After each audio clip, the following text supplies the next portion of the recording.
Di era di mana, ketika terjadi kemacetan, macet, dan macet, yang hanya berlangsung 15 menit saja, terutama di kota-kota besar, dan kita, selalu mengeluhkan itu semua. Coba, kita bandingkan dengan kisah ini. Ada seorang wanita tangguh yang sendirian, dan sehari-harinya menghabiskan waktu berjam-jam hanya untuk sampai ke kelasnya. Namanya Winarsi, guru SD Negeri Jipurapah II di Jombang. Ia adalah contoh nyata, dari seorang pahlawan tanpa tanda jasa.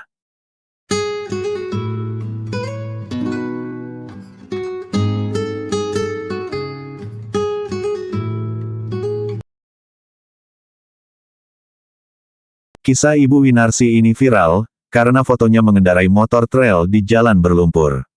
Tapi tahukah Anda, itu hanyalah fakta kecil yang sedikit terungkap. Di balik foto itu, ada perjuangan keras untuk menyeberangi sungai, berjalan kaki mencari sinyal seluler saat motornya bermasalah, dan keikhlasannya mengajar anak-anak yang berada di lokasi sangat terpencil di pelosok desa. Mengapa seorang wanita parubaya memilih jalan seberat ini? Jawabannya mungkin akan membuat Anda menangis, sekaligus bangga menjadi bagian dari bangsa ini. Mari kita simak cerita nyata yang dialaminya sehari-hari ketika menjalani tugas sebagai guru.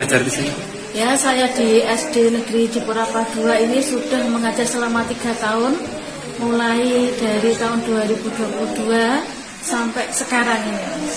Aslinya dari mana, Bu? Asli saya Sumberhagung, Megaluh, Jombang. Jaraknya kalau ke sini? Jaraknya kalau rata-rata ke sini itu sekitar 30 kilometeran.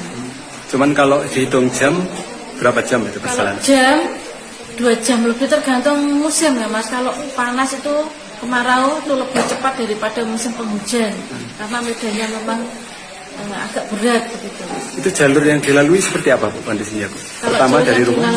Kalau dari rumah saya harus menyeberangi Sungai Berantas, itu kita naik perahu dulu dari Megaluh, kemudian ke desa Pojok Klitik, kemudian sampai ke desa Jipurapah, dusun yang berangkal itu sudah masuk hutan. Nah, masuk hutannya itu mulai medannya yang ekstrim, dibilang seperti itu. Seperti apa kondisi jalan? Kondisi jalan sebenarnya tanah di sini ini agak susah-susah ya Mas, karena ketika kena air tanah itu akan sangat licin ya, dan medannya dilalui itu berbatu, serta jalannya juga tidak rata. Pernah jatuh? Kalau jatuh sering sekali, tidak 1 kali 2 kali, beberapa kali. Pernah juga itu waktu masih lewat jalur alternatif, termasuk sungai juga pernah. Bu, itu kan ngapain wanita, kenapa kok mau ngajar sekolah dalam hutan ini? Karena satu Mas, alasan saya adalah untuk mengabdi kepada bangsa ini. Saya melihat anak-anak di sini sebenarnya punya potensi semua anak itu punya potensi. Dan di daerah terpencil, anak-anak ini juga punya hak yang sama untuk mendapatkan pengajaran. Seperti itu, untuk mendapatkan pendidikan yang layak. Harapannya kepada pemerintah, Bu, untuk mendukung pembelajaran di sini? Harapan saya kepada pemerintah, ya, tolong diperhatikan untuk akses medan kita Bapak Ibu guru menuju ke sekolah.